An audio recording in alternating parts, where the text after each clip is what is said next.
Ujian skripsi Muhammad Ginwanun Likulil Mahamid, NIM 111602200000012 berjudul Kolonisasi, Modernisasi dan Perubahan Struktur Sosial Politik di Karesidenan Madiun tahun 1896 sampai 1907 akan segera dimulai. Ginwanun silakan membacakan temuan-temuannya.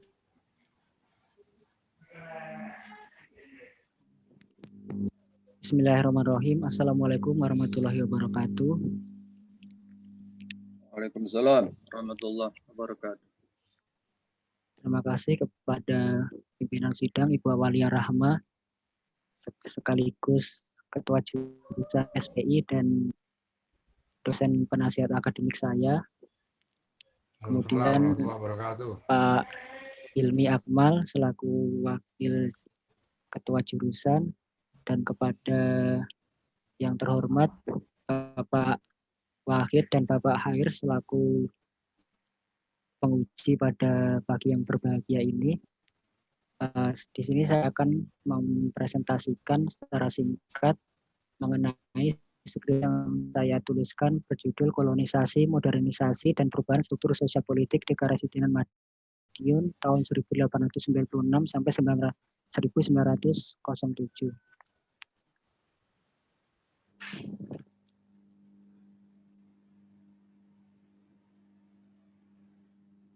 Ya, masih menunggu. Dari yang pertama adalah latar belakang. Maaf, sebentar. Nah, terkait dengan judul, subjek dalam penelitian ini adalah Karesidenan Madiun, yang menjadi nama sebuah wilayah administrasi yang hasil bentukan pemerintah kolonial Belanda sejak berakhirnya Perang Diponegoro 1830. Jadi sebelum terbentuk menjadi Karesidenan Madiun, Madiun itu adalah sebuah daerah yang mana dulu merupakan bekas wilayah dinasti Mataram. Jadi Mataram itu memiliki wilayah yang bernama Mancanegara Timur, di mana Madiun adalah salah satu bagian daripadanya. Dan menjelang pertengahan abad ke-19, Belanda itu melakukan segala upaya untuk menguasai wilayah Mancanegara Timur, yaitu merebut dari dinasti Mataram melalui pertempuran Perang Jawa tahun 1230 sampai 1830, yang mana dari pihak Mataram itu dipimpin oleh Perang Diponegoro. Dan kehadiran pemerintah Belanda itu merupakan awal dimulainya babak baru dalam sejarah Madiun, yang mana itu berdampak serius terhadap jatuhnya wilayah Mancanegara Timur ke tangan Belanda. Mancanegara Timur sendiri itu merupakan bagian penting dari struktur birokrasi pemerintahan Mataram, yang mana terdiri dari 20 kabupaten, yang salah satunya itu adalah Madiun. Nah, setelah Mataram itu jatuh atau Mancanegara Timur itu jatuh ke Mataram, ke pemerintah kolonial Belanda, maka hampir semua kabupaten itu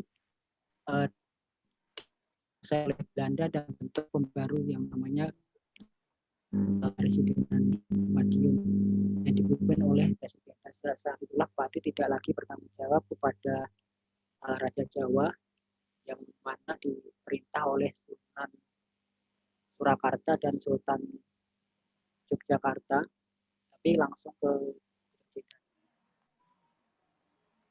Dan pengalaman sejarah Madiun ini merupakan suatu corak yang perlihatkan di mana kolonisasi itu menjadi satu variabel yang mana menentukan perubahan sosial politik. Karena di dalam skripsi saya ini ada salah satu upaya dari saya bagaimana jadi gini, pemerintahan kolonial Belanda itu kan udah selesai ya, dari selesai memerintah. Nah, di masa bangsa ini ternyata masih ada kelanjutannya gitu. Jadi ada kebijakan-kebijakan dari pemerintah kolonial Belanda yang terus berlangsung sampai sekarang gitu. Seharusnya memang Belanda sudah selesai, ya udah selesai gitu. Nah, skrip saya itu ingin menyorot itunya gitu. Corak kebijakan pemerintah kolonial yang dalam hal ini adalah upaya memodernisasi gitu. Terkait dengan perluasan wilayah jajahan.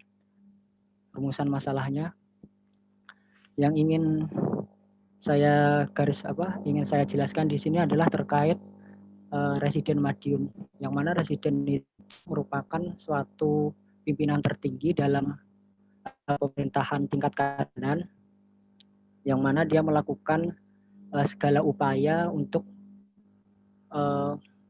mengatur segala pemerintahan di Karesidenan Madiun. Jadi apabila penelitian saya ini ditarik maka ada dua variabel di sini, yaitu Karesidenan Madiun sebagai wilayahnya, kemudian residen itu sebagai kepalanya. Jadi maju mundurnya suatu wilayah, hidup matinya pemerintahan itu ada di tangan Residen Madiun. Nah, berdasarkan hasil penelitian saya hasil dari saya baca di Statut nomor 57 tahun 1876 itu menerangkan bahwa jabatan presiden itu menjalankan tugas pokok sebagai kepala pemerintahan, seperti yang saya jelaskan tadi. Jadi hidup matinya suatu daerah dan rakyat itu ada di tangan presiden. Tapi dari yang saya temukan di literatur review itu sedikit sekali gitu penjelasan mengenai perkembangan atau sejarah perkembangan Madiun yang ada keterlibatannya residen terhadap kebijakan-kebijakan yang diambil. Maka dari itu riset question-nya atau pertanyaan yang ingin saya ajukan adalah bagaimana bentuk-bentuk kebijakan Residen Madiun dan pengaruhnya terhadap perubahan struktur sosial politik di Karesidenan Madiun. Sumber primer, karena ini kolonial, jadi saya hanya mengandalkan arsip, dan ya ini arsip dari arsip ANRI, kemudian ada tambahan dari Delper, sama nanti ada temuan berupa artefak dan juga foto-foto. Yang pertama ada ALSEC, ini adalah lembaran negara nomor 1271 tahun 1902 sampai 1905 yang menjelaskan tentang perubahan struktur wilayah administrasi di Karesidenan Madiun. Kemudian kebijakannya itu antara lain ada di Statut 329 tahun 1903 itu undang-undang desentralisasi. Terus yang ketiga itu Statut nomor 602 tahun 1905 itu tentang pembentukan wilayah administrasi yang telah disetujui. Jadi kalau ALSEC tadi itu yang buat adalah residennya diajukan kepada Gubernur Jenderal dan pemerintah pusat itu menyetujui dengan dikeluarkannya Statut yang nomor 3 itu. Kemudian Veslab itu yang keempat itu terkait dengan laporan pembangunan. Yang kelima itu Head Island Government Coalition of Java and Madura itu terkait skema kependudukan. Jadi berapa penduduk yang diwajibkan oleh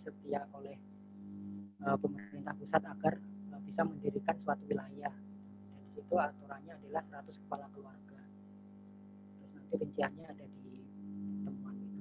Kemudian dari sang pelaku sejarah itu juga menulis sebuah buku Entinjerah Strik atau pertempuran 10 tahun yang ditulis tahun 1908. Kemudian itu ada satu lagi berita koran kolonial.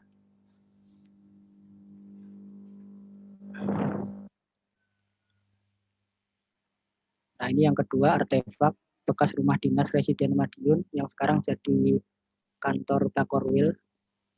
Kemarin saya terakhir penelitian di sana itu tanggal 25 Juni 2020. Hasil reportnya ada saya cantumkan di link YouTube. Sudah saya dokumentasikan berupa video. Dan yang kedua, artefak yang kedua itu rumah Residen Madiun yang kedua itu di Ponorogo, digunakan sebagai bangunan SMP Ponorogo untuk yang sekarang. Sumber primer yang ketiga itu berupa foto. Sebagai bukti kalau Monadi itu benar-benar dibangun pada zaman Belanda. Hanya saja untuk rumah dinas Residen Madiun ini walaupun tahunnya 1908 tapi ada bukti lain yang menguatkan kalau itu benar dibangun sebelum tahun itu.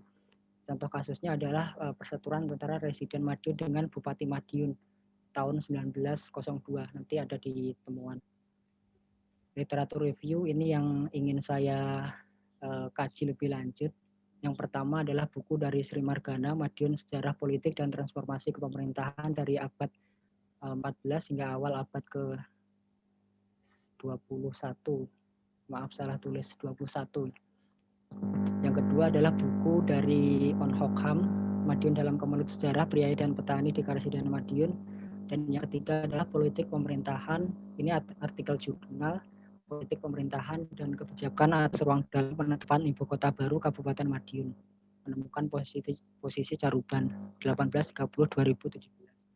Dari ketiga buku ini yang paling dominan adalah dari Sri Margana. Salah satunya itu beliau menuliskan tentang perubahan struktur administrasi, perubahan wilayah di Madiun tahun 1901 sampai 1905. Tetapi di situ hanya menjelaskan perubahannya saja gitu. Wilayah Madiun terpecah menjadi beberapa kecamatan, beberapa desa gitu. Hanya saja tidak dijelaskan awal mula terpecah itu bagaimana. Terus kemudian pengaruhnya apa bagi masyarakat dengan dikembangkannya wilayah tersebut menjadi kecamatan maupun desa begitu. Terus Madiun dalam Kemelut Sejarah ini juga menjelaskan tentang priai dan petani di Madiun. Tapi hubungannya dengan Belanda apa gitu? Perjuangannya dengan melawan bangsa kolonial itu seperti apa? Dan yang terakhir artikel jurnal pun demikian, menjelaskan tentang rujukan tentang apa? Menjelaskan tentang perubahan wilayah terkait dengan pemindahan ibu kota dari di Madiun itu ke Caruban. Nah, dampaknya itu yang ingin saya jelaskan lebih lanjut gitu, pengaruhnya apa kepada masyarakat dengan perubahan wilayah tersebut. Maka hasil yang signifikansi atau hasil yang ingin saya hasil yang ingin saya capai dalam penelitian ini adalah yang jelas melengkapi penelitian yang sebelumnya yang tadi sudah saya jelaskan. Dan yang kedua, tahun 1896-1907 itu saya pilih karena berdasarkan jabatan Residen Madiun yang mengambil kebijakan terkait upaya perubahan struktur administrasi sesuai dengan rumusan masalah yang tadi ingin saya kaji. Ada dua, yaitu J.J. Donner dan Boisveen di masa jabatan yang berbeda. Nah, harapan saya setelah skripsi ini nanti disetujui, maka saya ingin ada tindak lanjut gitu. Saya kemarin sudah ketemu sama pihak Perpus Daerah Kabupaten Madiun di tempat tinggal saya, ingin diterbitkan menjadi sebuah buku atau buku tentang sejarah Madiun gitu. Metodologi penelitian, metode yang saya pakai historis sudah pasti karena jurusan sejarah. Ada 4 tahapan, kritik sumber, interpretasi, dan historiografi. Di metode historis ini saya menemukan sumber dari primer yang tadi sudah saya jelaskan, ada di Delper, ada di Tropen Museum, ada di artikel jurnal online, ada buku dari perpustakaan utama, ada PU, ada perpustakaan daerah di Madiun, di Ponorogo, di Ngawi, di Magetan. Itu saya cari semua yang terkait dengan penelitian dan uraiannya ada di metode politik. Pendekatan yang saya pakai di sini adalah sosiologi politik. Kalau menurut buku yang saya baca, sosiologi politik karya Ahmad Yusaidi itu bahwa kaitan antara sejarah dengan hubungan dengan sosiologi politik itu, kalau sosiologi politik adalah hubungan antara masyarakat dan pemerintah, struktur-struktur sosial, serta partisipasi penguasa dalam membuat strategi tentang pengelolaan sebuah lembaga. Jadi peran Residen Madiun tadi itu sebagai kepala pemerintahan dalam mengambil setiap kebijakan, terutama mengacu pada perubahan administrasi supaya tercipta efisiensi birokrasi gitu. Jadi sosiologi politik ini berguna untuk menjawab bagaimana upaya Residen Madiun dalam mengatur kehidupan sosial masyarakat Karesidenan Madiun agar lebih baik ke depannya. Kemudian teori yang saya pakai adalah governance policy atau kebijakan pemerintahan yang dicetuskan pertama kali oleh Rhodes. Beliau adalah profesor pemerintahan dari Universitas Southampton di Inggris tahun 1944. Bahwa teori ini saya untuk memperkuat penelitian tentang bagaimana mekanisme Residen Madiun yang dilandasi adalah kepentingan untuk menciptakan pemerintahan yang sistematis dan terstruktur. Jadi apa yang dilakukan oleh Residen Madiun itu merupakan suatu upaya yang dilandasi adanya kepentingan dari pemerintah pusat ataupun keinginan dari dirinya dalam rangka memajukan suatu wilayah di Madiun, yang dalam hal ini adalah perubahan struktur administrasi. Nah, ke bab 2 ini saya jelaskan tentang bagaimana awal mula Madiun itu berada di bawah kondisi di bawah sistem pemerintahan kolonial sebelum kebijakan modernisasi. Jadi di sini itu Residen Madiun masih ngambang gitu, istilahnya ada tapi perannya tidak terlihat gitu. Jadi semua yang dilakukan yang saya tuliskan di sini merupakan dari kebanyakan pemerintah pusat yang menghandle gitu. Pertama yang paling kelihatan adalah sistem tanah paksa Pandenbos ini memiliki markas di Ngawi di Benteng Pendem. Kalau sekarang sudah dibuka sebagai tempat wisata untuk umum. Disitulah awal mula bagaimana Madiun itu benar-benar di sistem pemerintahan yang lama itu benar-benar diubah gitu, harus mengikuti pemerintahan dari kolonial semuanya, baik dari sosial, budaya, ekonomi, pendidikan, dan keagamaan. Hanya saja untuk sosial keagamaan ini pengaruh Belanda tidak begitu kuat, hanya selain daripada ekonomi dan pendidikan. Kenapa? Karena ekonomi itu adalah salah satu sumber pemasukan utama gitu bagi pemerintah kolonial Belanda. Maka ada beberapa tanaman yang itu ada kopi dan teh. Kopi ada di Ngawi karena dekat lereng Gunung Lawu itu namanya kebun teh Jamus. Kemudian yang di dataran rendah itu adalah tebu, nila itu semacam kalau bahasa Madiunnya itu jinggo buat pewarna pakaian dan kayu manis, dan keuntungannya cukup besar, lebih dari 25 juta gulden. Kalau untuk pendidikan sendiri, karena Madiun itu mulainya pada masa abad ke-19, maka itu adalah periode Hindia Belanda. Sebelumnya itu periode VOC, tapi Madiun belum menjadi bagian dari Belanda. Hanya ada 3 sekolah dan itu terbagi menjadi 2 kelas 1 dan kelas 2.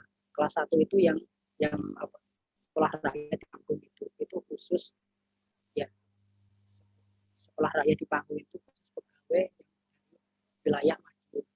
Kalau untuk di Benteng itu sekolah untuk anak pegawai yang di luar Madiun, di Ngawi, Magetan, Ponorogo, dan Pacitan.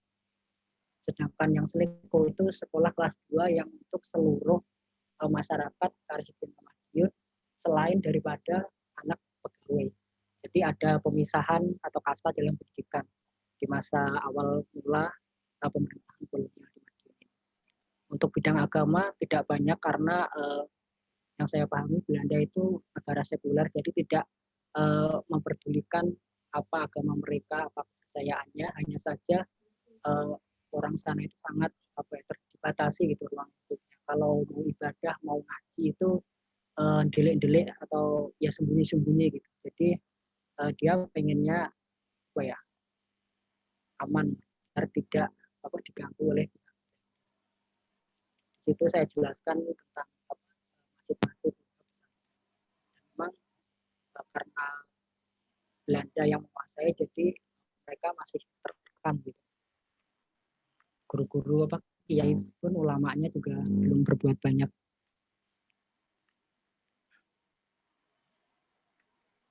Ya, ini kita masuk ke kerangka kedua, yaitu kolonisasi Madiun di bawah residen. Di sini sebenarnya sama dari penjelasan yang bab 2, hanya saja ini fokusnya ke pemerintahan. Terus kenapa ini saya jadikan bab 3? Karena setelah kolonisasi ini langsung nyambung ke modernisasi tadi, yang mana residen itu sudah mulai bergerak. Kalau ini adalah masa di mana residen itu sudah mulai mendapatkan tempat gitu, untuk melakukan legitimasi gitu. Dari yang saya jelaskan dari sini, saya memulai peralihan birokrasi pemerintah. Jadi kolonisasi itu istilahnya pemerintahan Madiun itu udah di knockdown gitu. Pemerintahan yang lama tradisional Mataram digantilah dengan birokrasi kolonial Belanda. Ada beberapa perbedaan antara keduanya. Yang pertama adalah yang tadi, Raja Jawa itu sebagai kepala tertinggi di birokrasi pemerintahan Mataram. Jadi bupati-bupati dari Karesidenan Madiun itu harus patuh pada Raja Jawa gitu, diperintah oleh Sultan dan Sunan. Sedangkan kolonial Belanda sebalik, ya sama tapi beda. Kalau yang kolonial Belanda itu ke gubernur gitu. Ya, ini yang ketiga itu tentang pemilihan kepala daerah. Pemilihan kepala daerah itu garis keturunan keluarga. Kalau di tradisional Mataram, ketika kalau di kolonial Belanda itu tidak harus. Yang penting mereka loyal gitu terhadap pemerintah Belanda. Yang keempat itu kalau ada masalah larinya ke keraton, diselesaikan secara keluarga dan adil. Kalau di kolonial Belanda itu enggak. Kalau misalkan dua-duanya salah, misalnya pemerintah kolonial dan pribumi sama-sama salah, pasti yang dibela yang paling ringan hukumannya adalah yang di kolonial. Jadi cenderung otoriter kalau untuk kolonial.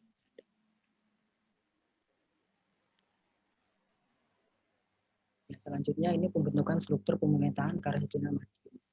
Nah, di manakah kedudukan residen? Kedudukan residen itu adalah di bawahnya Gubernur Jenderal. Ini setelah dikeluarkannya undang-undang tentang tugas wewenang residen tadi, tahun nomor 57 tahun 1876. Memiliki bawahan asisten residen, kemudian ada kontrolir. Kontrolir ini adalah seorang pegawai pajak. Kalau bahasa Indonesianya, dia juga memiliki tugas untuk menghubungkan komunikasi dari pemerintah kolonial ke pemerintah pribumi yang dijabat oleh bupati, kemudian memiliki asisten bupati atau dinamakan widodo. Dan yang Madiun itu mengalami beberapa kali perubahan jumlah kabupaten. Ada yang pertama tadi 17 kabupaten, kemudian dari tahun 1832 sampai 1876 ini terus berkurang gitu. Kenapa berkurang?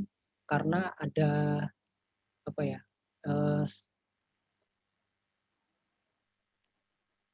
dari Gubernur Jenderal sendiri itu untuk mengurangi pengeluaran dana gitu. Jadi semakin sedikit jumlah kabupatennya dan yang dikeluarkan pun semakin sedikit pula gitu.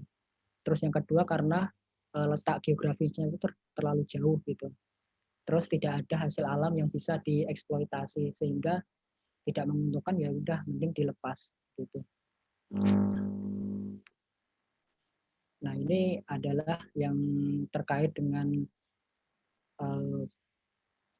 pelaku sejarah tentang dua residen. Itu adalah tentang biografi residen Donner dan Boisveen yang menjabat di periode yang berbeda, akan tetapi dua residen ini saling memiliki keterhubungan gitu. Yang residen Donner itu memberikan masukan kepada Boisveen terkait dengan upayanya dalam mengembangkan wilayah di Madiun. Ini adalah biografi singkat yang berhasil saya temukan karena memang tidak ada sumber yang secara spesifik menjelaskan tentang biografi kelahirannya, pendidikan, dan keluarganya itu selain mungkin dari namanya yang paling belakang ya. Kalau Puispen itu dari keluarga Puispen, donor juga demikian. Dan ini adalah perbedaan di antara keduanya. Ya, mungkin untuk mempersingkat waktu langsung saya lanjut ke bab 4 tentang kebijakan apa saja yang diambil oleh kedua residen itu. Yang pertama adalah perubahan ketatanegaraan. Dalam membangun sebuah wilayah itu dalam menyelenggarakan suatu negara itu perlu namanya struktur pemerintahan, yang mana pemerintah Hindia Belanda itu memiliki undang-undang RR 1854.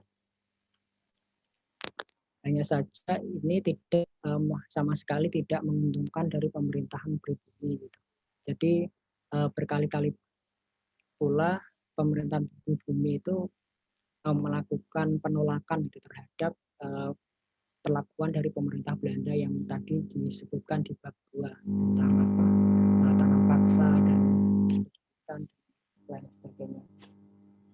Ada salah satu gerakan yang di Madiun itu yang dinamakan gerakan sosial politik dari kalangan ulama terhadap pemerintah Belanda yang dipimpin oleh Kiai Anggrek dari Madiun. Ini sebenarnya adalah perpanjangan tangan dari gerakan Samin yang ada di Blora, Jawa Tengah, kemudian menyebar di Madiun. Gitu yang saya dapatkan sumbernya. Maka dari itu residen Madiun itu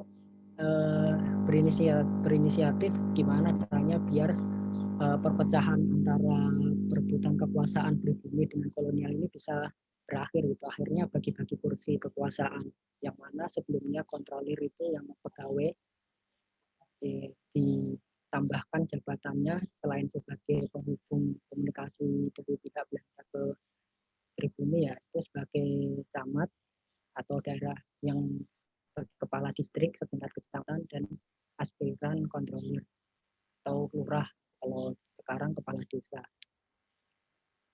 Nah itu di awal masa perubahan inilah Madiun itu memiliki 16 distrik di Karesidenan Madiun, 4 di Madiun, 1 di Magetan, 2 di Ngawi, 5 di Ponorogo, dan 4 di Pacitan.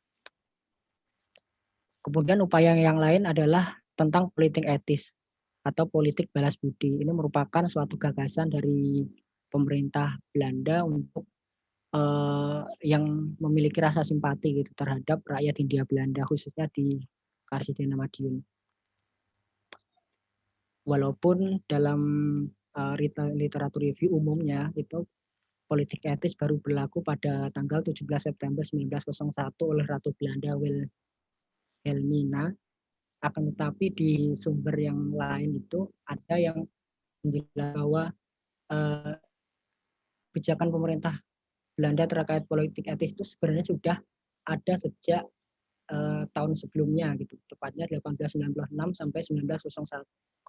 Ini merupakan politik etis periode pertama menurut Walker Scholten.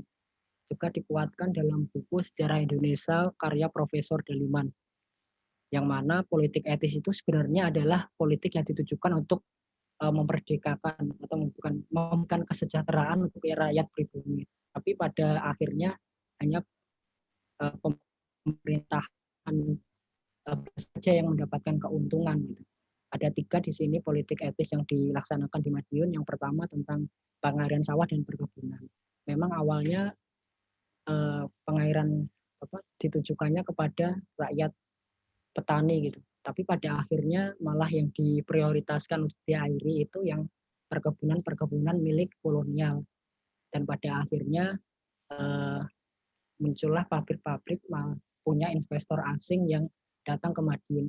Dan ini adalah salah satu keunikan peristiwa yang ada di Madiun, yang mana politik etis dengan politik ekonomi liberal ya itu dilaksanakan dalam waktu yang bersamaan gitu. Dalam satu sisi politik etis untuk mensejahterakan rakyat petani, tetapi perkebunan yang diutamakan sehingga menghasilkan mendatangkan para investor asing untuk membangun perusahaan di situ. Banyak, salah satunya yang paling terkenal itu pabrik gula Rejo Agung yang ada di Madiun. Itu milik investor Cina dan sampai sekarang masih dipegang oleh Cina. Inwa bisa dipersingkat, Inwa. Oh iya, Bu. Yang kedua ada tunjangan pendidikan tentang edukasi, pembangunan sekolah-sekolah, dan yang terakhir adalah pemerataan jumlah penduduk. atau imigrasi. Yang tadi di sumber yang lain skema pendudukan daerah yang mana satu wilayah itu diisi minimal 100 kepala keluarga. Yang ketiga adalah ya ini pembangunan infrastruktur. Ini sebagai elemen penting untuk mendukung kelancaran jalannya pemerintahan. Karena tidak mungkin pemerintahan itu dapat berjalan tanpa didukung oleh infrastruktur yang salah satunya kantor pemerintahan, sekolah dan sebagainya untuk memperlancar. Kemudian desentralisasi ini adalah salah satu usaha untuk memberikan keleluasaan kepada pemerintah pribumi, memberikan hak memberikan hak kepala daerah, hak otonomi gitu. Sampai akhirnya terbentuklah struktur yang diisi kabupaten, kecamatan, dan desa. Dan dari yang kebijakan tadi itu menghasilkan implikasi yang mana pemerintahan itu terbentuk itu. Jadi langsung aja ya pola-polanya itu saya uraikan di bab 5, dan ini adalah hasil implikasi dari kebijakan Residen Madiun tadi, menghasilkan beberapa perubahan yang mana Madiun itu memiliki wilayah struktur, wilayah administrasi dari kecamatan, desa, dan jumlahnya sudah satu total di situ, urainya ada di bab 5 selebihnya. Dan ternyata dari perubahan administrasi ini luas wilayah Madiun itu bertambah gitu, yang tadi dari 5.000 jadi 6.000 sekian gitu. Dan ini adalah proposal yang diajukan oleh pemerintah kolonial Belanda dari residen, kemudian diterbitkannya ini sebagai langkah persetujuan dan diberitakan dalam koran Hindia Belanda. Ini tanggalnya. Namun sayang setelah Residen Madiun itu berhasil menunaikan tugasnya, justru itu yang tidak lagi dipakai gitu. Jadi setiap kepala daerah itu mempunyai, setiap wilayah itu ada pemimpin daerah masing-masing. Jadi residen tugasnya apa gitu. Jadi nganggur jadi istilahnya. Jadi setelah itu tidak lagi dipakai. Pada akhirnya pemerintah di Hindia Belanda itu malah menunjuk pejabat baru untuk menempati rumah dinas Residen Madiun. Ini ada Statbat 26 tahun 1907. Jadi sejak tahun 1914 itu jabatan Residen Madiun itu mengalami kekosongan kekuasaan. Setelah tidak lagi dibutuhkan perannya di Karesidenan Madiun. Itu karena masing-masing pejabat sudah mulai mempunyai hak otonomi untuk mengatur daerahnya masing-masing. Dan yang terakhir bab 6 itu tentang perubahan sosial politik. Kalau tadi kebijakan residen berimplikasi kepada perubahan struktur administrasi, dan struktur administrasi tersebut juga mempunyai perubahan signifikan, juga menghasilkan perubahan signifikan pada kondisi sosial politik masyarakat. Salah satunya apa? Pelayanan pemerintah kepada masyarakat itu semakin mudah. Karena lembaga pemerintahan tidak kalau mengurus surat itu dia harus ke kantor bupati yang letaknya jauh tapi ada di desa, ada di kecamatan begitu. Terus pejabatnya itu dari pribumi, itu yang lebih enaknya. Terus tata kelola pemerintahan dan sistem kerja administrasi banyak mengadopsi dari pemerintah Hindia Belanda. Seperti tanda tangan dan stempel. Ketersediaan infrastruktur publik sudah jelas karena dengan dibentuknya wilayah administrasi itu sebagai langkah awal untuk melakukan pembangunan di wilayah tersebut. Mobilisasi ekonomi pun demikian untuk memperlancar ekonomi. Dan yang tidak kalah pentingnya adalah membangun citra daerah dan menarik para pendatang. Jadi setelah dipimpin oleh pejabat daerah, Madiun itu mulai terbuka gitu, menarik para pendatang dari luar daerah untuk berkunjung ke Madiun dengan berbagai keperluan. Dan yang terakhir adalah pada bidang agama, Madiun itu mulai leluasa dalam melakukan aktivitas keagamaan. Dan yang paling relevansinya dengan jurusan SPI ini, yang mana agama Islam itu menjadi mayoritas di Karesidenan Madiun. Sejak perubahan pemerintahan ini, Madiun menjadi pelopor lahirnya pesantren modern pertama di Indonesia, yaitu pesantren Darussalam Gontor, tepatnya di Ponorogo, dan tumbuh pesantren yang lainnya. Dan ini adalah hasil temuan dari saya, bahwa penulisan skripsi ini bertujuan untuk menjawab rumusan masalah yang tadi disebutkan, apa saja kebijakannya dan apa pengaruhnya. Kebijakannya ada 4, yang tadi sudah saya sebutkan, tentang perubahan ketatanegaraan, politik etis, pembangunan infrastruktur, dan undang-undang desentralisasi. Dan dari kebijakan tersebut juga mempunyai pengaruh terhadap kondisi sosial politik masyarakat, yang tadi sudah saya uraikan semuanya. Ya, demikian yang saya sampaikan. Terima kasih atas waktu dan kesempatannya. Dan yang terakhir ini adalah foto wilayah Kabupaten Karesidenan Madiun, ex-Karesidenan Madiun, karena sejak merdeka Karesidenan Madiun itu tidak lagi digunakan, tetapi masih secara non formal masih dipakai seperti dalam penggunaan plat nomor kendaraan AE kalau di Madiun untuk ke 5 wilayah ini. Demikian yang saya sampaikan, saya kembalikan ke pimpinan sidang Bu Awalia Rahma. Terima kasih. Wassalamualaikum warahmatullahi wabarakatuh. Waalaikumsalam warahmatullahi wabarakatuh. Inwa, banyak sekali presentasinya, panjang lebar. Nah, apakah yang panjang lebar ini masih menyisakan kritik, saran, dan masukan buat skripsi ini? Kita dengar yuk dari Pak Khair dulu, Pak Khair. Baik, Bu. Terima kasih. Terima kasih Bu Kaprodi dan juga Sekretaris Prodi atas kesempatan yang diberikan. Dan saya ucapkan selamat ya kepada Saudara Nginwan. Saudara Nginwan ya. Muhammad Nginwan, Pak, Nginwan. Ya, Pak. namanya ya. Muhammad Nginwanun. Oh, ya, ya. Apa Nginwanun itu apa? Nginwanun itu di kitab taklim artinya tetenger, Pak, atau tondokan dan puji, itu kalau bahasa Jawa. Tengeran gitu, tengeran. Iya, tengeran. Lah, awakmu ditengerin apanya? Kan kulo asmane niku Nginwanun likulil mahamid. Likulil itu dari segala sesuatu, mahamid yang terpuji. Ngoten, Pak. Oh, jadi kamu ditengerin. Tapi di badanmu ada tengerannya enggak? Entene nopo andeng itu, Pak, kalau di bahasa Jawa. Nggih. Oke lah, oke. Saya kira. Monggo, Pak.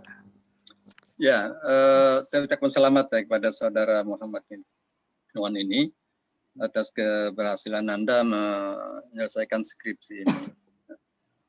Anda mahasiswa yang ketiga ya, angkatan 16 Bu ya, yang menyelesaikan skripsinya ini. Ya.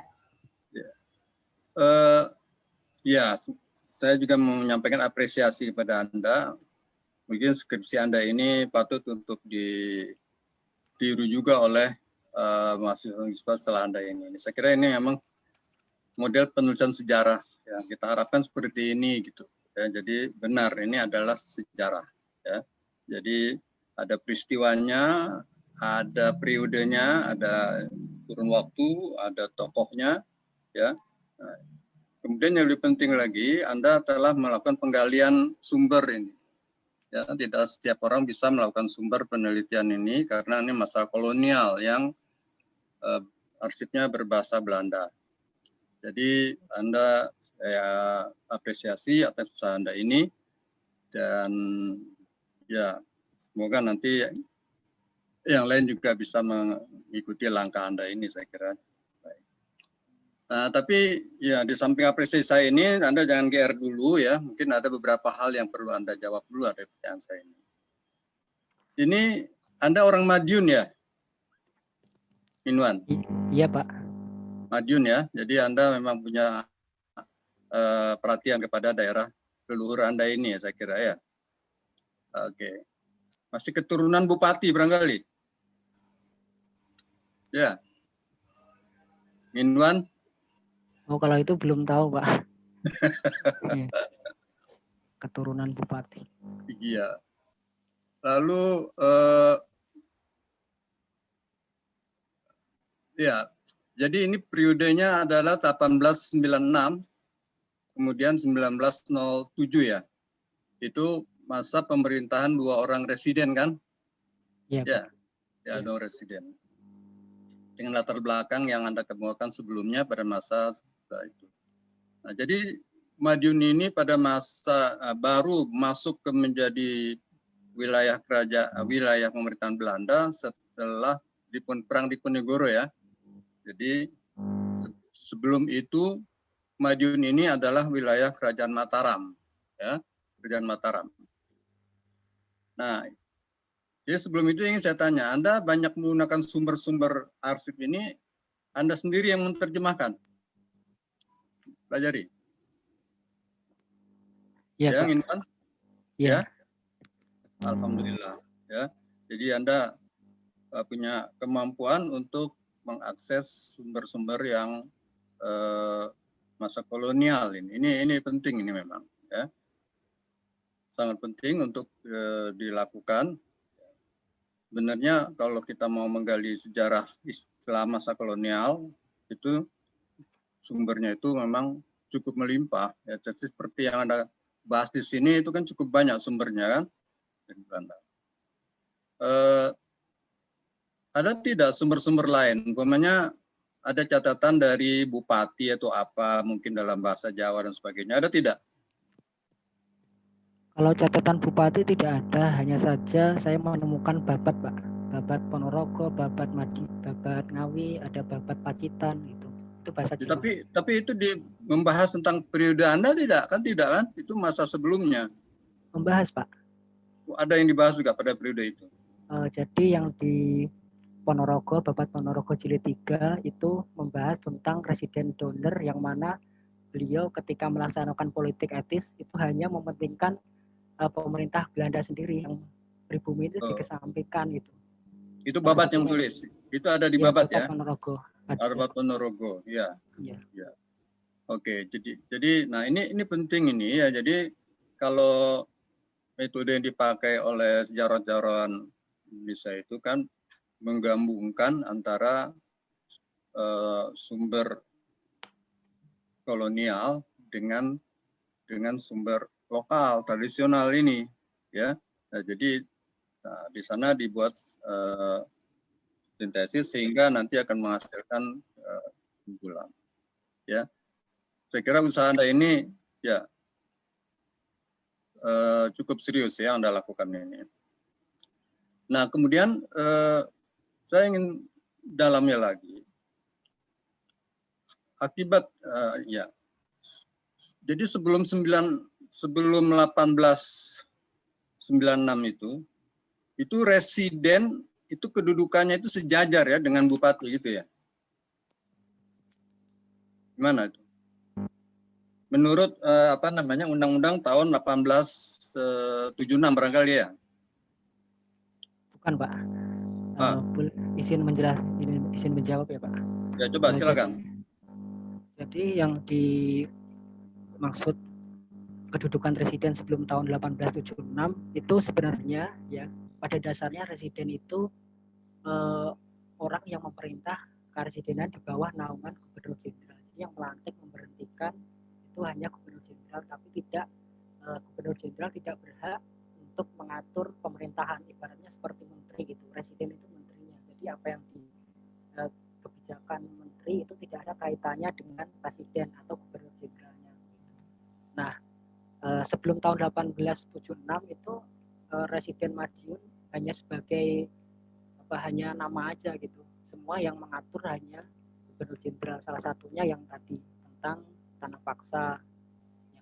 Itu masih langsung gubernur jenderal itu yang mengatur itu.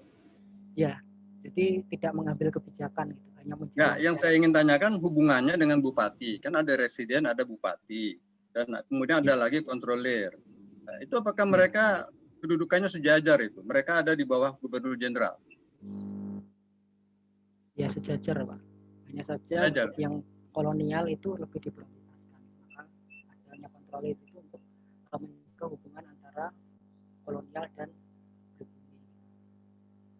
Yang belum ada jelaskan, yang belum lebih jelaskan itu adalah pembagian tugas mereka itu bagaimana itu dalam pengaturannya. Sebagai ada residen, ada kontrolir, dan ada bupati. Gimana itu? Dan nanti di bawahnya ada lagi, ada asisten presiden, ada asisten bupati. Nah, itu bagaimana mekanisme kerjanya itu? Ya. Ya, jadi residen itu memiliki bawahan asisten residen. Yang di Madiun itu hanya ada 3, Pak, di tempat yang paling strategis dan memiliki hasil alam yang melimpah, itu di Ngawi, Magetan, dan Ponorogo. Hanya 3 tempat itu saja. Terus yang kontrolir itu yang membantu residen adanya di Madiun dan di Magetan, ada 2. Kemudian di pemerintahan pribumi ada bupati dan asisten bupati atau Widodo. Itu pembagian tugasnya tidak sebelum ada undang-undang desentralisasi itu memang bupati tidak mendapatkan jatah apa-apa gitu, Pak, hanya sebagai hanya nama saja gitu. Jadi selebihnya yang mengatur adalah pemerintah kolonial. Baru setelah undang-undang desentralisasi dikeluarkan, pejabat pribumi itu mempunyai hak otonomi sendiri gitu.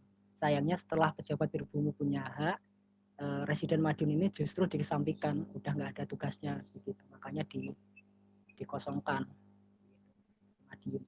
Enggak, jadi ketika ada residen, ada bupati, itu kan mereka sama-sama diangkat oleh pemerintah kolonial, oleh gubernur jenderal.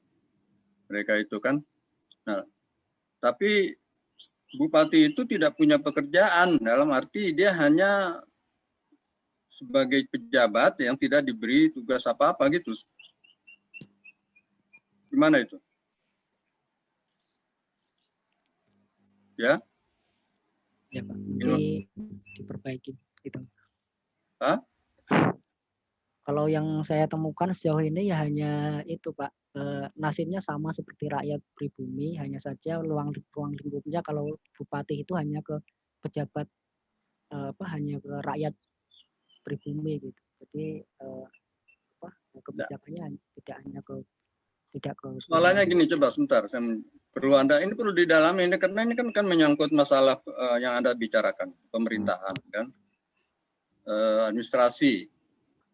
Nah, pada masa kerajaan itu bupati diangkat oleh raja kan, tetapi dari keluarga. Ya. Mereka itu adalah keluarga. Jadi pada masa zaman feodal ini itu masih ada hubungannya dengan keluarga kerajaan, ya, bupati.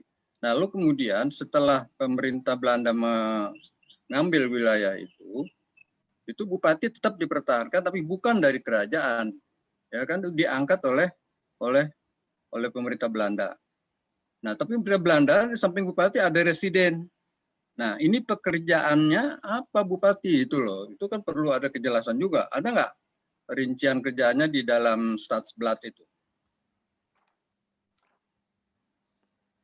Halo? Oh iya, saya ada nemu, Pak. Sebentar, saya ada di bab 4 itu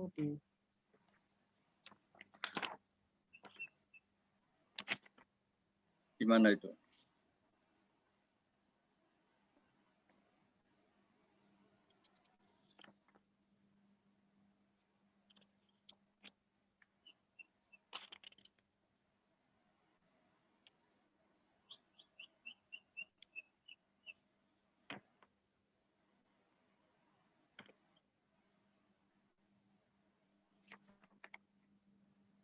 Ya.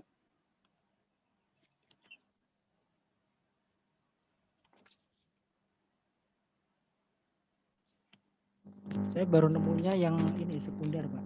Yang primernya saya pernah dapat ya, di Andri, ya, tapi belum saya masukkan gitu.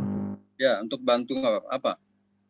Jadi menurut Sudarno itu tugas bupati itu sampai abad ke-20 atau sebelumnya hanya sebagai pekerja magang. Jadi pemerintah Belanda itu memberi wewenang kekuasaan pejabat dari pribumi, baik bupati maupun asistennya tadi, dan hak istimewanya itu memang tidak ada gitu. Jadi istimewa itu kerja magang itu menurut beliau diartikan sebagai orang yang menjabat di pemerintahan lokal sebagai juru tulis di lingkungan administrasi pemerintahan, hanya mencatat kemudian melaporkan tidak menjalankan mengambil kebijakan. Enanum. Ya, Pak. Halo. Ya, halo Pak. Saya kira residen itu cuma nama, Pak. Mas. Jadi masing-masing itu ada Bupati Madiun, ada Bupati mana itu Ponorogo, ada Bupati mana itu Magelang, ada Bupati Ngawi, ada Bupati Pacitan. Itu menjalankan roda pemerintahan sendiri-sendiri. Tapi untuk di atasnya ada istilah residen. Lah, pengawasnya itu siapa? Ya controlling itu. Sama lah. Itu zaman merdeka masih ada itu. Seperti mana itu kabupaten. Kabupaten membawai kecamatan. Kecamatannya banyak. Ya kan? Kabupaten roda pemerintahan dijalankan oleh bupati. Kecamatan dijalankan oleh camat. Dan kami sekretaris camat itu. Tapi di atasnya itu ada namanya Wedono. Ya yang mengawasi Wedono itu. Jadi controlling itu cuma nama saja kira residen itu. Coba itu dilihat lagi lah. Oke, jadi yang ingin saya tanyakan begini. Anda akan mungkin baca buku Mark Habspelar ya, yang tentang lebak itu. Multatuli. Ya, Multatuli itu. Nah, dia kan presiden itu, dia diangkat presiden. Tapi ya, dia punya niat baik. Ya, karena itu pemerintah Belanda di masa itu memang ingin memodernisasi pemerintahan kan, sistem pemerintahan, maka diangkatlah presiden ini.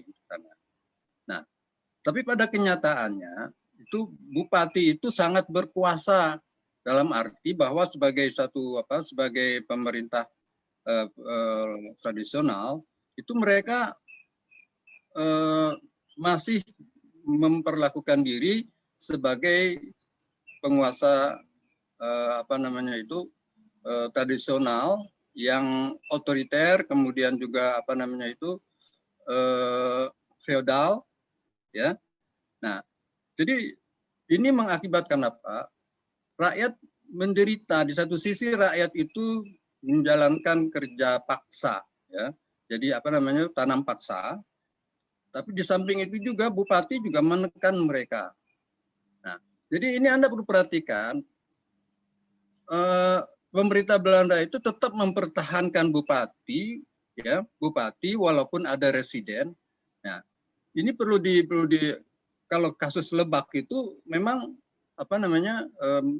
rakyat sangat menderita akibat dari sistem pemerintahan seperti ini, ya, karena ada bupati-bupati itu yang otoriter dan korupsi gitu loh. Tapi dibiarkan oleh pemerintah Belanda. Kenapa? Karena pemerintah Belanda memerlukan mereka. Memerlukan bupati dalam rangka untuk awalnya itu adalah untuk mengawasi tanam paksa itu, merekrut pekerja dan sebagainya. Nah, sementara residen itu kemudian dia sebagai pejabat pemerintah yang menjalankan kebijakan-kebijakan pemerintah. Nah, jadi ini juga harusnya, tapi saya kira itu terlalu jauh lah kalau Anda membahas itu. Nanti kemungkinan nanti kalau Anda ingin melanjutkan ini dalam tesis, aspek ini perlu didalami ini saya kira. Ya, jadi bagaimana bupati itu, apakah sistem pemerintahan Belanda itu sesuai dengan tujuannya untuk mensejahterakan rakyat dan sebagainya. Nah, kasus Lebak itu menunjukkan bahwa bupati justru adalah orang yang menyebabkan penderitaan pada rakyatnya gitu, ya. Di mana itu Anda mendapatkan nggak info yang seperti itu untuk Madiun? Ya, yang saya tahu ya tadi Pak, baru diingatkan oleh Pak Wahid, dari asisten residen itu ternyata yang setingkat dengan bupati adalah asisten residennya gitu. Asisten bupati. Asisten residen itu setingkat dengan bupati. Jadi yang Ya, di Pak. bawahnya residen itu kan terbagi menjadi beberapa kabupaten ya. Kabupaten dipimpin asisten residen dan bupati. Hanya saja yang ditonjolkan hanya asisten residennya yang paling banyak bekerja. Bupati malah tidak memiliki peran gitu, hanya menjalankan perintah dan jajah begitu. Ya. Tapi Anda bagaimanapun kembali lagi membaca ke Statsblad itu yang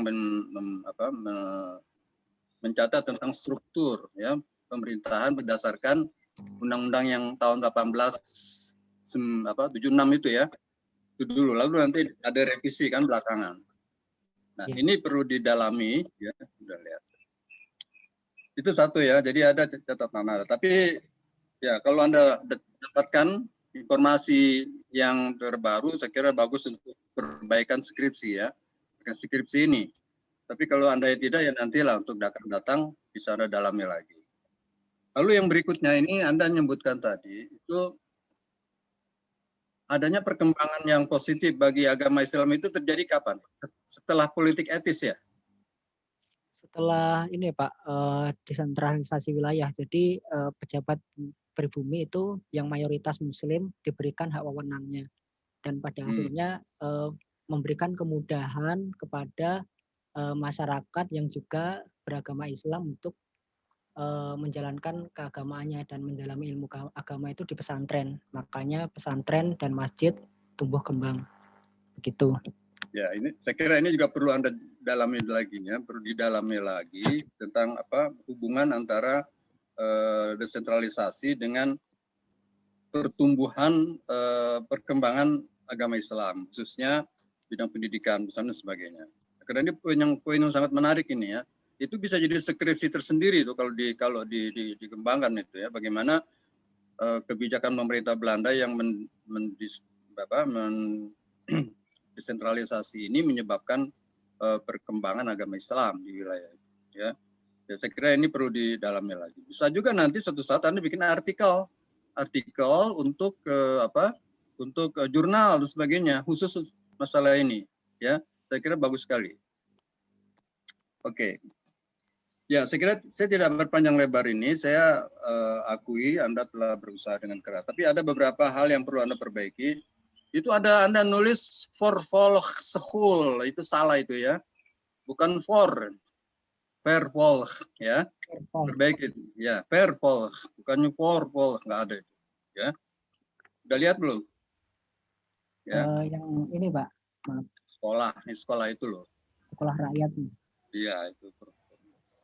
Jadi Vervolg. Kemudian ini, Anda menerjemahkan bukunya riwayat, bukan riwayat hidup lah, riwayat biografi atau biografinya Donner itu, Intinjarige Strijd ya, Strijd ya, Strijd. Anda menerjemahkan pertempuran 10 tahun ya. Nah, jangan pertempuran lah, nggak ada perang di situ. Ya, perjuangan ya. Tolong Anda perbaiki itu, perjuangan lah bilang. Ya kan dia berjuang selama 10 tahun. Ya bukannya berperang, tidak. Kemudian apa namanya ini?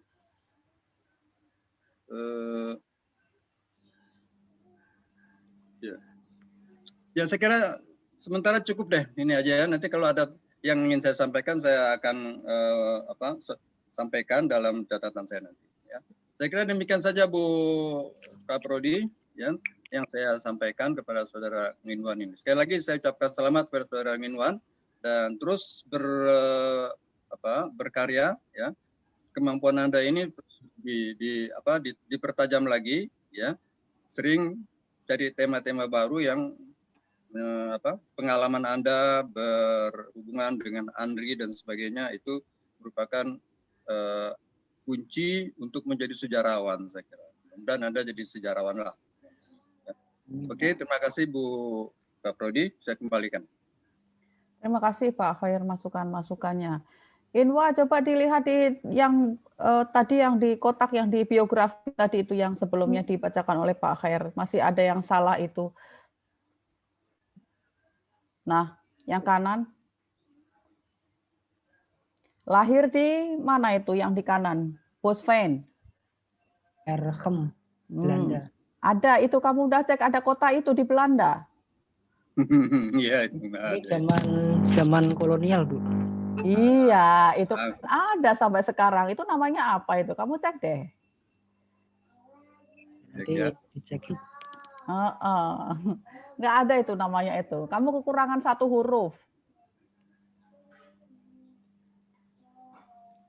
Ya, oke, silakan Pak Wahid. Tadi misalnya Pak Wahid sudah Ya, Assalamualaikum tentang warahmatullahi wabarakatuh. Waalaikumsalam warahmatullahi wabarakatuh. posisi kewedanan juga belum disinggung Ya, tapi tadi ini sudah pendahuluannya oleh Pak Wahid. sebelumnya nih saya mau informasi ke Pak Khair ini. Pak Khair. Halo Pak Khair. Halo Pak Khair. Ya, halo. Ya, sehat. Sehat. Alhamdulillah. Temannya Pak Khair ada yang wafat itu. Alhamdulillah. Temannya Pak Khair wafat. Mufid, Syafi'i Mufid. Siapa? Siapa? Syafi'i Mufid, Syafi'i. Oh, innalillahi wa inna ilaihi raji'un. Itu bulan Desember. Innalillahi. Di mana? Ya. Di mana dia? Di Bekasi? Bukan, dia di Purwakarta. Udah di Purwakarta. Nah, punya pesantren entrepreneur. Ya. Yang kedua yang di sana meninggalnya. Desember. Iya.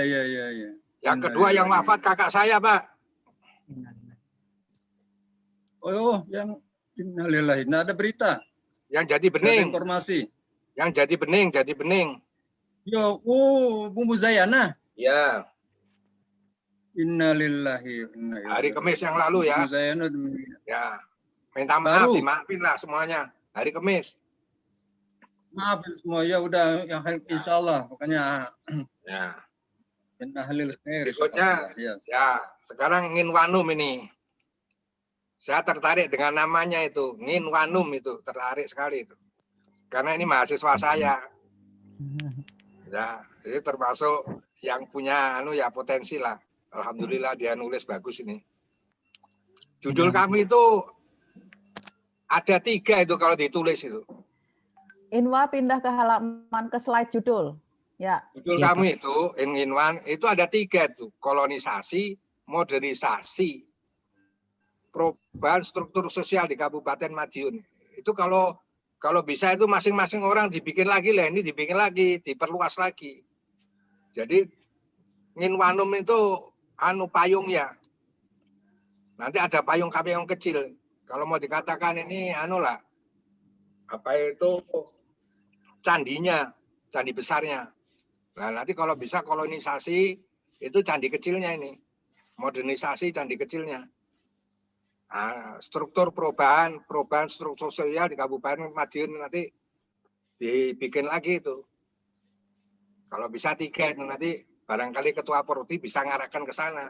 Tapi persoalannya yaitu kalau Nginwanum itu kan orang Madiun, jadi agak mudah lah.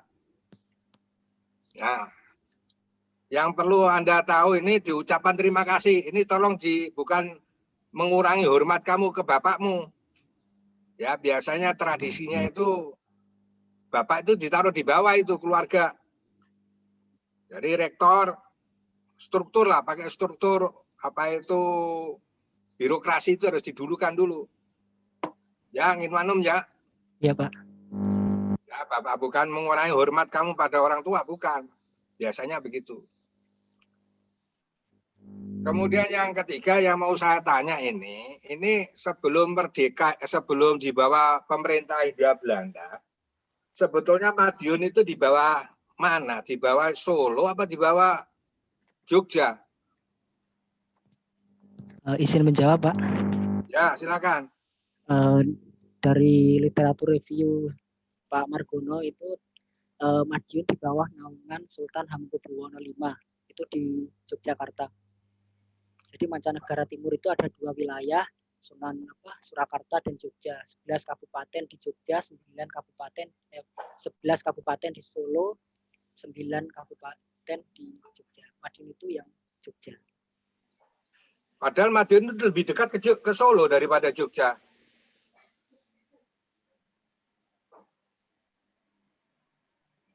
Karena beda jalur, Pak.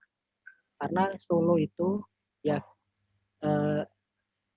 bisa istilahnya nerabah jalan gitu. Kalau Solo kan harus ke atas dulu, ke Ngawi, Sragen, Solo. Kalau Jogja kan mungkin langsung Gunung Lawu itu lewat Karanganyar. Kalau sepemahaman saya begitu. Loh, kalau Anda bilang tadi Ngawi, Solo, Ngawi masuk Madiun. Ngawi, Sragen, Madiun, Solo, Sragen, Ngawi, Madiun. Tadi Anda sebut Ngawi. Sedangkan Jogja naik ke Gunung Lawu.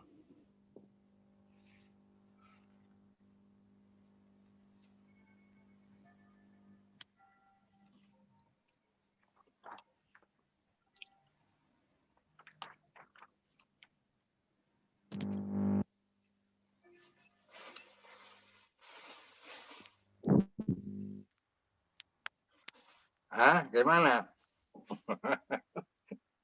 Ya, itu yang saya temukan pembagiannya seperti itu, Pak. Jadi ya saya hanya menuliskan apa yang sudah ada gitu. Bukan persoalan yang saya temukan begitu. Kamu harus cari ceritanya kenapa kok bisa begitu. Solo itu dekat Ngawi, Sragen, Solo, Sragen, Ngawi. Ngawi, Madiun. Ngawi masuk bagian daripada Madiun, Karesidenan. Nah, kalau Gunung Lawu kan lain lagi. Naik ke atas. Jauh itu. Nah, tolong tuh dicarilah. Yang kedua, ya kamu cari aja supaya nambah pengetahuan lah. Ya, Pak. Ya. Nah, karena saya ini biasa pulang kampung lewat selatan juga. Ya itu saya kira ada bisa dilihat di itu deh, Inwan, di bukunya Reclave itu tentang tentang Giyanti, perjanjian Giyanti itu ada pembagian wilayah, ya. Jadi mana yang masuk wilayahnya dan ada penjelasannya saya kira. Jadi apa yang diminta Pak Wahid itu mungkin bisa Anda temukan di situ di disertasinya siapa? Reclave yang sudah diterjemahkan itu. Anda cari aja, ya. Nah, itu bagus itu, ya. Kemudian yang berikutnya, ini tulisanmu itu kan 1896 1907. Kaitannya dengan pesantren. Tadi Anda sebut, ini zaman Senok ini. Senok masuk itu. Ya, Senok Gorgoronya itu penasihat agama itu. Pemerintah Hindia Belanda. Terus di situ ada cerita mengenai ordonansi. Kok Anda mengatakan pesantren tumbuh? Bisa nggak Anda nyebutkan nama-nama pesantren yang tumbuh sekitar tahun 1896 sampai 1907? Kalau Anda nyebut Gontor itu baru terbit 1926.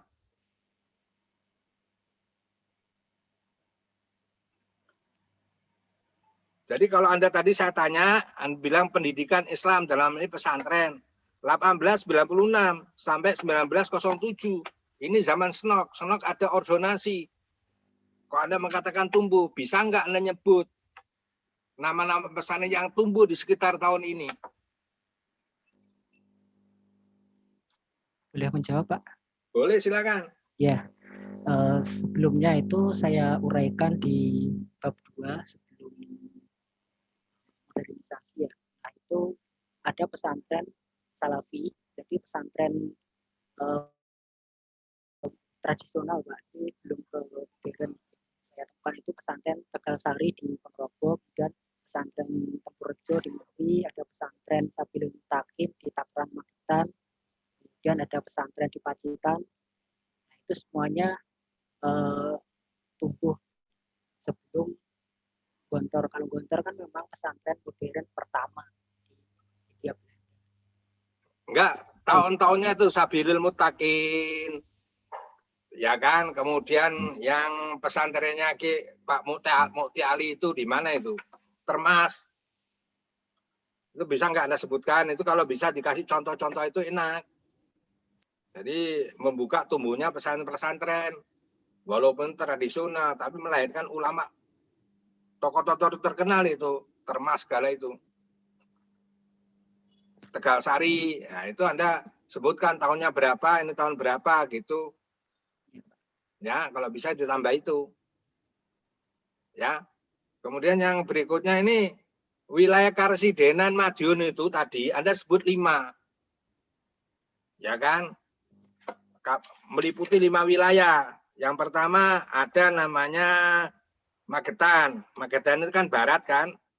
Ngawi barat, barat Madiun. Ponorogo selatan, Pacitan selatan, Madiunnya sendiri. Ke timurnya Trenggalek kok nggak masuk? Padahal itu dekat dengan Ponorogo. Bukan Pak, bukan Pak, itu Trenggalek masuknya Kediri Pak. Lah Nganjuk itu sanes juga bukan, itu masuknya ke Kediri juga. Karena ini Pak, dari bahasanya sendiri sudah beda. Jadi Kertosono semakin ngetan, semakin ke Jombang, Mojokerto itu bahasanya semakin kasar yang saya tahu. Jadi tidak masuk, nggak cocok kalau masuk ke Madiun gitu, maaf. Nah kalau gitu bahasamu halus dong. Insya Allah. Hah? Keramo Inggil. Masa Ponorogo halus itu loh, Ponorogo Madiun. Saya tahu kasar itu. Ya udahlah, ya kira-kira begitu yang mau saya tanya itu ya. Saya nggak tanya banyak-banyak.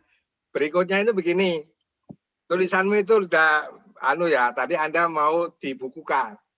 Saran Pak Khoir, sebelum dibukukan, masukkan ke jurnal dulu. Dibukukan ya, di jurnal ya. Syukur-syukur Anda bisa dipretelin ini. Ini kan ada 3 in 1 kan ini. Ya, judulnya itu 3 in 1, kolonisasi, modernisasi, perubahan struktur. Ya kan? Struktur tadi itu. Ini kalau Anda mau nulis jurnal, kalau bisa itu satu-satu aja itu. Kolonisasi, berikutnya nanti terserah judulnya berubah jadi apa gitu. Pokoknya ini kolonisasi berubah jadi apa terserah. Kemudian yang kedua ada modernisasi, terutama sekitar tahun ini.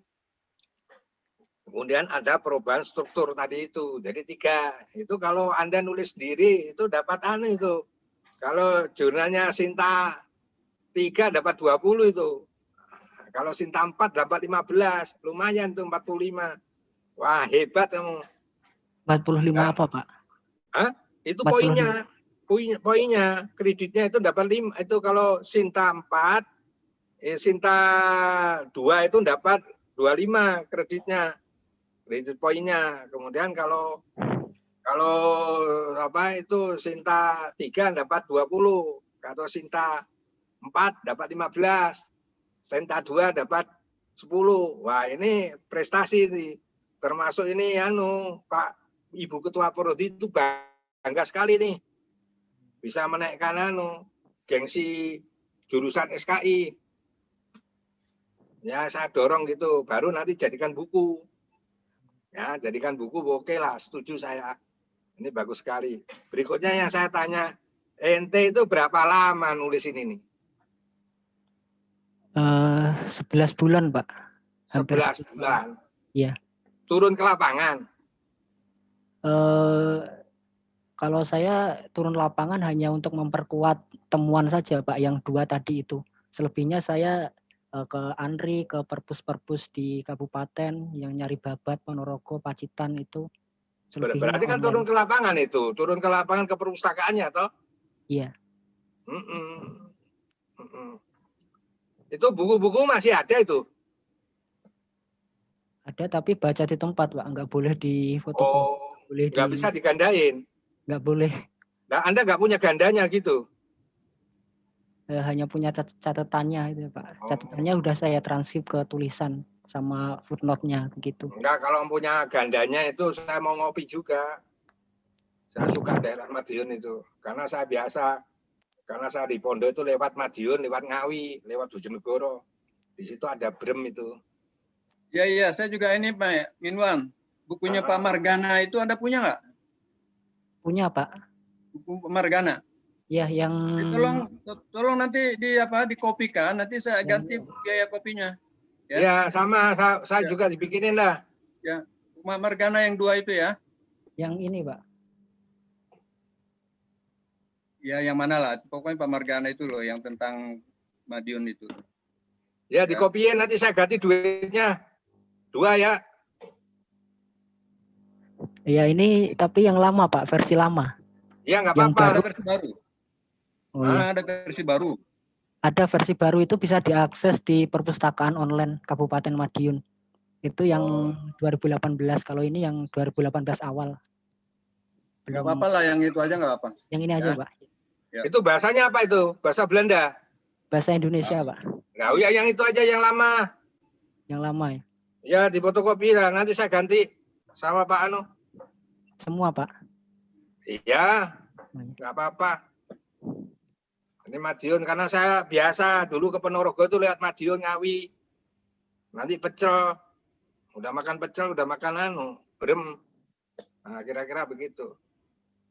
Nah, jadi cukup lama ya, kamu syukur lah, alhamdulillah. Bagus itu. Saya cuma mengapresiasi aja. Dan ente di bawah bimbingan Pak Profesor Jaja itu berapa lama? Kalau Profesor Jajat 10 bulan, Pak. Oh, 10 bulan. 10 bulan, kurang lebih 10 bulan.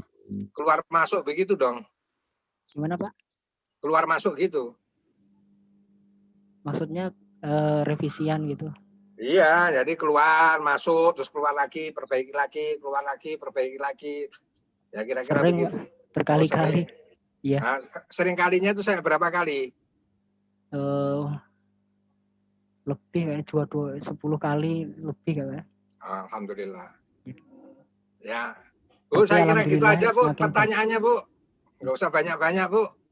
Udah dibaca kok. Bu Ketua Prodi. Bu Lia ada masalah di audio sepertinya. Oh. Nggak kedengaran apa-apa katanya. Ya. Jadi saya juga bingung. Ya. Mulai. Ning Manun, selamat ya. Ya, Pak, terima kasih banyak, Pak. Ya, selamat. Temanmu yang sudah lulus siapa, Nin? Teman SKI, Pak. Ya, temanmu yang satu kelas itu loh, yang saya ajar dulu. Oh, Rosid. Rosid itu yang mana ya? Terus satu lagi siapa lagi? Iqbar Isomi, tapi nggak satu kelas, Pak. Oh, yang satu kelas dengan kamu? Hanya Rosid. Oh, Rosid ya. Iya. Rosid itu yang mana ya? Ya, kalau tahu wajahnya, tahu saya. Saya pernah ngajar kamu kok. Iya. Ya, kita tunggu